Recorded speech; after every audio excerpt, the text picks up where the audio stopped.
Shalom saudara-saudara yang dikasihi oleh Tuhan, semoga kita disertai dan diberkati oleh Tuhan dalam setiap aktivitas kita. Perkenalkan, saya Hardiani Gracia Pasaribu dengan NIM 2304171. Saya dari program studi psikologi. Saat ini saya akan menyampaikan satu topik yang berjudul Percaya dan Berserah kepada Tuhan untuk memenuhi ujian akhir semester dalam mata kuliah Pendidikan Agama Kristen.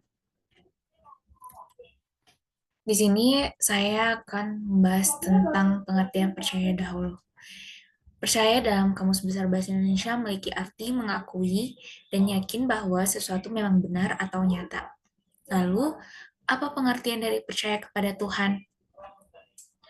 Percaya kepada Tuhan artinya kita yakin untuk menerima dan mengakui Tuhan itu ada dan mengikuti serta mematuhi apapun yang Tuhan perintahkan. Nah, di sini ada pertanyaan, mengapa kita harus percaya kepada Tuhan? Sebenarnya banyak alasan kenapa orang bisa percaya kepada Tuhan. Mungkin dari lahir, orang tuanya sudah Kristen, dan juga dia sudah mendapatkan didikan untuk takut akan Tuhan dari sejak kecil, seperti saya, atau juga ada orang-orang yang mengalami kejadian-kejadian tertentu untuk bisa mengalami dan percaya Tuhan dalam hidupnya. Tetapi yang pasti, kita bisa temukan jawaban itu melalui apa yang disampaikan melalui firman-Nya, yang terdapat di beberapa kitab yang saya ambil di Alkitab. Yang pertama ada di Kisah Para Rasul pasal 16 ayat 31. Dikatakan, jawab mereka, percayalah kepada Tuhan Yesus Kristus dan engkau akan selamat, engkau dan seisi rumahmu. Yang pertama, alasan yang bisa kita temukan kenapa kita harus percaya kepada Tuhan, yaitu karena kita telah dijanjikan keselamatan. Nggak hanya kita sendiri, tapi kita dan seisi rumah kita. Yang berarti kalau seisi rumah kita ya keluarga kita, yang terdiri dari ayah, ibu, adik, kakak, ataupun mungkin nenek kakek kita. Kita sudah dijanjikan keselamatan. Yang kedua, alasan yang kedua, ada di 1 Korintus pasal 2 ayat 9. Apa yang tidak pernah dilihat oleh mata, dan tidak pernah didengar oleh telinga, dan tidak pernah timbul di dalam hati manusia, semua yang disediakan Allah bagi mereka yang mengasihi Dia. Ketika kita percaya kepada Tuhan, maka kita akan mendapatkan suatu hal yang bahkan nggak pernah kita pikirkan. Seringkali kita sebut dengan mukjizat.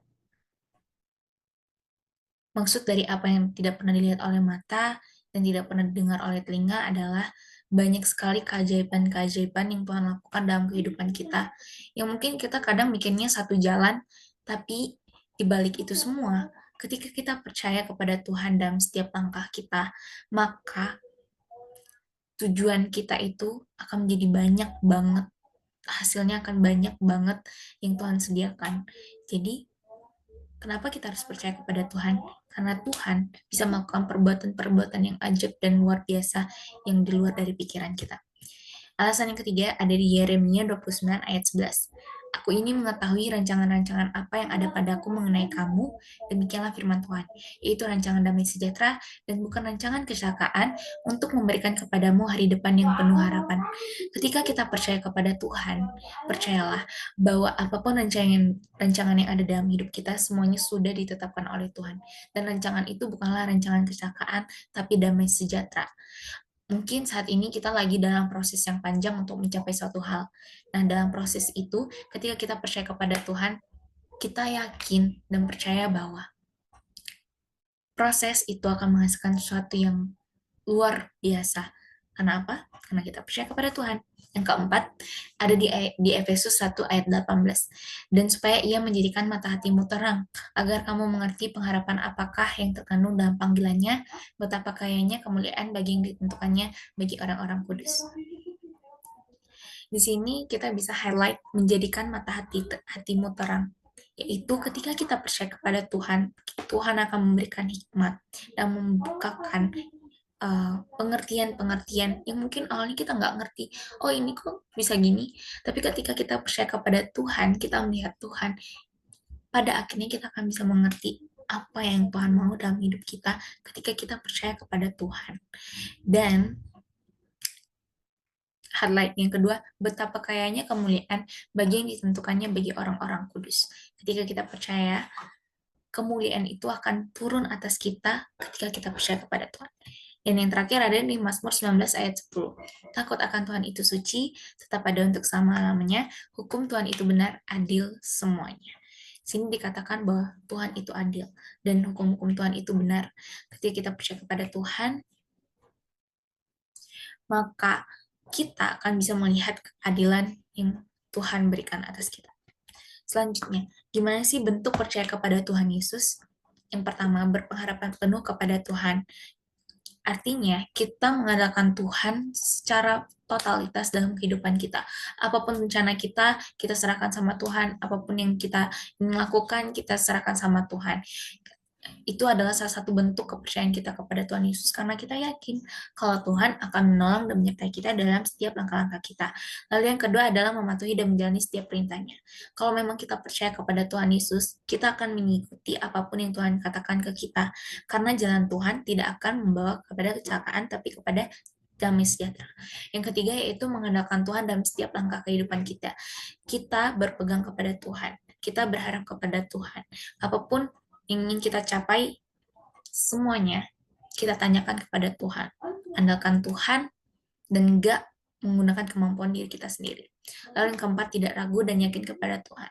Masih banyak mungkin orang-orang Kristen yang rajin datang ke gereja, tapi mereka masih ketika mereka dalam satu masalah, mereka masih takut, mereka masih khawatir kalau misalnya masalahnya tuh nggak akan selesai.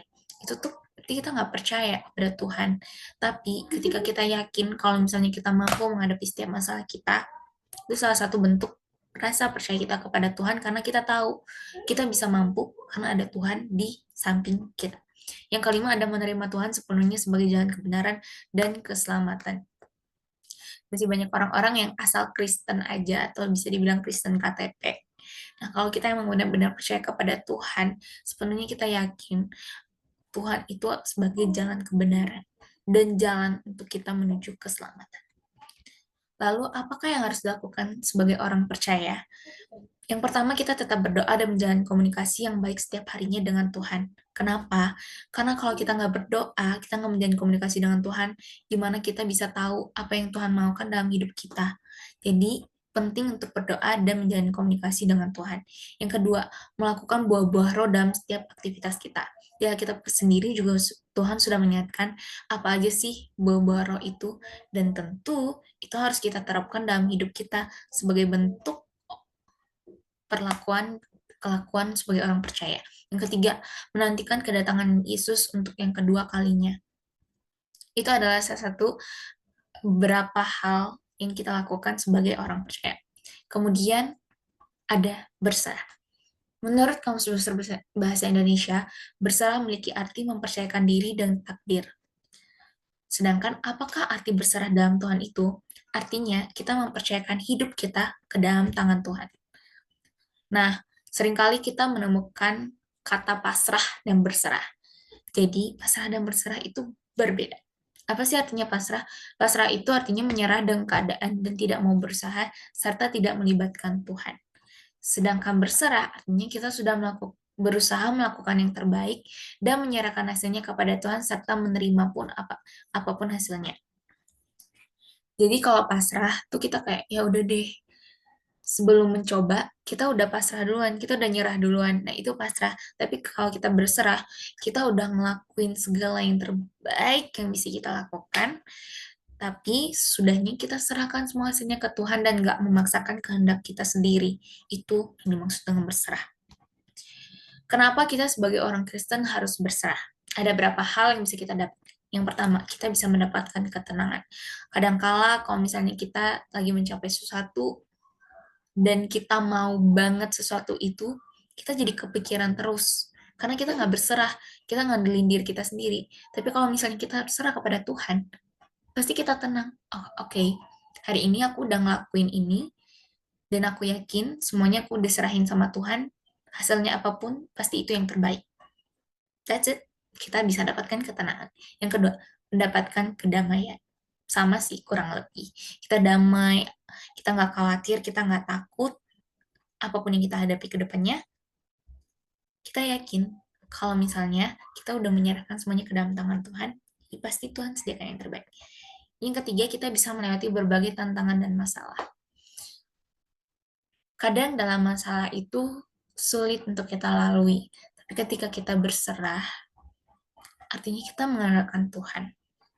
Ketika kita mengandalkan Tuhan, di situ Tuhan pasti akan memberikan kemampuan buat kita agar kita bisa melewati setiap masalah itu. Kemudian, apa sih bentuk penyerahan kepada Tuhan? Yang pertama, meninggalkan semua keinginan daging yang kita miliki. Sebagai manusia, kita pasti punya yang namanya hawa nafsu, keinginan daging. Itu manusia banget, karena dari kecil juga kita, dari lahir juga kita sudah lahir dengan dosa gitu. Tapi kalau misalnya memang kita mau berserah kepada Tuhan, kita belajar untuk meninggalkan semua keinginan daging yang kita miliki. It's okay kalau misalnya akan ada naik turun ketika kita dalam proses menyerah diri kepada Tuhan. Tapi yang penting adalah kita tetap melakukan hal-hal yang berkenan kepada Tuhan. Lalu yang kedua, terus belajar untuk hidup berkenan kepada Tuhan. Yang ketiga, melayani Tuhan melalui orang-orang yang ada di sekitar kita. Kadang kita tuh berpikir kalau bentuk pelayanan itu hanya ada di gereja. Enggak. Bentuk pelayanan itu adalah dari perilaku kita sehari-hari. Dan apa dampaknya ke orang-orang di sekitar kita. Oleh karena itu, salah satu bentuk penyerahan diri kepada Tuhan. Lalu yang terakhir adalah selalu mengandalkan Tuhan dalam setiap rencana kehidupan kita. Nah, ada beberapa teladan dalam Alkitab yang bisa kita ambil sebagai bentuk gimana sih bentuk berserah diri kepada Tuhan itu. Yang pertama, yang pastinya ada Tuhan Yesus. Kita tahu Tuhan Yesus saat itu ketika mau disalibkan, dia berdoa terlebih dahulu menyerahkan dirinya. Tuhan tuh udah lebih tahu, Yesus tuh udah lebih tahu dulu kalau dia tuh bakal disalib untuk mengorbankan nyawanya buat menebus setiap dosa umat manusia. Itu tuh salah satu bentuk penyerahan diri yang luar biasa sih menurut aku, karena nggak semua orang bisa ngelakuin hal itu dan mau mengorbankan nyawa mereka untuk menebus setiap umat manusia. Tuhan Yesus menyerahkan dirinya, dia nggak memaksakan kehendaknya, tapi dia yakin dan percaya kalau apapun yang Tuhan lakukan dalam hidupnya, apapun hasilnya nanti, semua itu udah diserahkannya kepada Tuhan. Lalu yang kedua ada Abraham. Kita tahu kalau misalnya Abraham itu ingin punya anak tuh begitu lama gitu, tapi nggak dapat juga sampai akhirnya ketika usianya udah tua baru dia punya anak. Tapi suatu hari Tuhan meminta kepada dia anaknya itu. Dan apa yang dilakukan oleh Abraham? Dia menyerahkan anaknya. Itu hal yang gak mudah, bayangin Abraham, dia hanya punya anak satu-satunya, nunggunya udah lama. Tapi Tuhan minta anak itu. Tapi apa yang dilakukan Abraham? Dia tetap menyerahkan anaknya, dia tetap berserah kepada Tuhan, karena dia tahu anaknya itu bukan miliknya dia. Jadi, dari Abraham kita bisa belajar kalau apa yang kita miliki saat ini, mungkin kita akan mengalami kegagalan, tapi dalam kegagalan itu pasti akan ada jalan baru yang Tuhan sediakan buat kita. Dan akhirnya apa? Ya, Tuhan bisa melihat begitu setianya Abraham kepada dia. Lalu yang ketiga ada Ayub. Kita tahu kalau misalnya Ayub ditinggalin anak-anaknya mati, ditinggalin istrinya, bahkan dia kena sakit kusta, kehilangan hartanya semuanya. Tapi apa? Dia nggak meninggalkan Tuhan, tapi dia tetap berserah kepada Tuhan. Karena dia tahu kalau semua yang dia miliki itu berasal dari Tuhan. Lalu yang terakhir ada Daud. Ketika dia dikejar-kejar Saul, Daud menyerahkan hidupnya ke dalam Tuhan dan apa? Ya, dia selalu diselamatkan. Berbagai cara yang Saul lakukan untuk mendapatkan Daud, Saul nggak pernah mendapatkan Daud karena apa? Karena Daud udah menyerahkan dirinya ke dalam tangan Tuhan dan Tuhan udah menyertai Daud dalam setiap langkah-langkahnya. Mengapa berserah itu penting? Yang pertama, kita belajar untuk menerima segala hal yang terjadi dalam hidup kita. Ketika kita berserah, apapun yang terjadi dalam hidup kita bisa menerimanya. Karena apa? Ya, karena kita tahu Tuhan sudah melakukan yang terbaik buat kita. Yang kedua, menjauhkan kita dari segala ekspektasi yang berlebihan. Dan yang terakhir adalah banyak mukjizat yang terjadi. Apa yang terjadi apabila kita tak berserah? Yang pertama, kita mudah stres dan sulit untuk menerima keadaan. Kita sulit ketika ada masalah apapun, rasanya tuh selalu stres, stres, stres, dan stres. Kalau misalnya kita nggak berserah. Yang kedua, tantangan dan masalah terasa berat untuk dihadapi. Kalau misalnya kita berserah, it's okay God, aku bisa kok melewatinya. Aku yakin dan percaya Tuhan pasti akan berada di sampingku. Tapi kalau misalnya kita nggak berserah, kita hanya berpikir dengan kemampuan kita sendiri. Ya semuanya akan terasa sulit karena kita nggak mengandalkan Tuhan. Lalu yang ketiga, terus merasa khawatir dan tidak merasakan kedamaian. Mengapa dalam masalah kita harus percaya dan berserah? Karena Yesus adalah jawaban dan membuka pintu bagi setiap permasalahan kita. Buktinya, baiklah, di sini saya akan menyampaikan mengapa dalam masalah kita harus percaya dan berserah. Ada beberapa jawaban yang bisa kita temukan. Yang pertama ada di Roma pasal 1 ayat 17. Nyatakan di sini, sebab di dalamnya nyata kebenaran Allah yang bertolak dari iman dan memimpin kepada iman. Seperti ada tertulis, orang benar akan hidup oleh iman. Ketika kita percaya dan kita berserah kepada Tuhan, maka Tuhan akan menyatakan kebenarannya di dalam setiap masalah-masalah kita. Ketika kita menjalani segala sesuatunya dengan iman kita dan kita menyerahkan kepada Tuhan, pastinya akan ada jalan yang mungkin kita pikir gak akan terbuka, tapi akan dibukakan oleh Tuhan. Karena Tuhan gak akan pernah biarin kita sendiri. Dan ketika kita berjalan dengan iman, dengan percaya dan berserah, maka apapun masalah kita akan sanggup menghadapinya.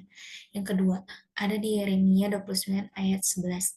Sebab aku ini mengetahui rancangan-rancangan apa yang ada padamu mengenai kamu, demikianlah firman Tuhan, yaitu rancangan damai sejahtera dan bukan rancangan kecelakaan untuk memberikan kepadamu hari depan yang penuh harapan. Tuhan udah menjanjikan kepada kita kalau misalnya dalam kehidupan kita ini, setiap rancangan-rancangan kita itu bukanlah rancangan-rancangan Tuhan, bukanlah apa yang dikehendaki oleh Tuhan, tapi rancangan-rancangan Tuhan sudah pasti akan mendatangkan kebaikan buat kita. Jadi ketika kita percaya dan menyerahkan diri kepada Tuhan dalam setiap rencana-rencana dalam kehidupan kita, yakinlah bahwa rancangan itu membawa damai sejahtera buat kita. Dan pastinya akan ada hari depan yang penuh harapan yang bakal di luar dari apa yang kita pikirkan. Lalu yang selanjutnya ada di Amsal pasal 3 ayat 5 sampai 6. Dikatakan di sini bahwa percayalah kepada Tuhan dengan segenap hatimu dan janganlah bersandar kepada pengertianmu sendiri. Tuhan udah ngingetin kita bahwa percaya kepada Tuhan dengan segenap hati kita. Kadangkala kita masih mengandalkan diri kita sendiri. Kita masih berpikir untuk berdiri dengan apa yang kita punya, dengan kekuatan kita sendiri. Tapi di Amsal ini diingatkan bahwa apapun yang terjadi, percayalah kepada Tuhan. Dan Tuhan memperingatkan, jangan bersandar pada pengertian kita sendiri. Kalau misalnya kita bersandar pada pengertian kita sendiri, bisa aja jalan yang kita tentu, bisa aja jalan yang kita tempuh itu salah. Bahkan dalam prosesnya kita kesulitan. Tapi kalau kita percaya kepada Tuhan, semuanya pasti akan berjalan dengan baik. Lalu yang keempat ada di Ulangan 8 ayat 18. Tetapi haruslah engkau ingat kepada Tuhan Allahmu, sebab dialah yang memberikan kepadamu kekuatan untuk memperoleh kekayaan, dengan maksud meneguhkan perjanjian yang diikrarkannya dengan sumpah kepada nenek moyangmu, seperti sekarang ini. Tetapi haruslah engkau ingat kepada Tuhan Allahmu, sebab dialah yang memberikan kepadamu kekuatan. Siapa yang beri kita kekuatan? Tuhan. Siapa yang beri kita nafas? Tuhan. Siapa yang memberikan kita kemampuan untuk berpikir? Tuhan. Siapa yang memberikan kita hikmat? Tuhan. Dan siapa yang menyelesaikan setiap masalah-masalah kita? Jawabannya hanya ada pada Tuhan. Maka percayalah. Pernah dengarkan lagu Sehelai Rambut pun gak akan pernah terjatuh tanpa seizin Tuhan. Imani itu bahwa ya, apapun yang kita lewati, semuanya berasal daripada Tuhan, dan Tuhan pasti akan menyertai kita, dan pasti akan memberkati kita. Untuk apa? Memperoleh kekayaan. Untuk apa? Memperoleh kesuksesan. Untuk apa? Memperoleh cita-cita kita. Untuk apa? Memperoleh masa depan yang penuh dengan harapan. Karena Tuhan pastinya akan meneguhkan perjanjian yang udah diikrarkan dengan nenek moyang kita. Lalu kita akan berlanjut pada kesimpulan. Sebagai manusia, dalam prosesnya untuk menjadi orang percaya itu tidaklah mudah, tetapi belajar taat dan berserah akan membuahkan hasil yang besar sebagai orang yang percaya kepada Tuhan. Pada intinya adalah percaya dan berserah itu adalah hal yang paling penting yang harus kita lakukan. Karena kalau kita nggak seperti itu, berarti kita bukan orang Kristen. Kita bukan orang yang percaya kepada Tuhan. Dan berarti kita hanya mengandalkan diri kita sendiri. Hanya itu yang bisa saya sampaikan. Semoga topik ini bisa memberkati saudara-saudara sekalian. Dan maafkan apabila ada kekurangan dan kesalahan kata, ataupun mungkin dari topik ini ada hal-hal yang mungkin harus diperbaiki. Saya mohon maaf. Terima kasih.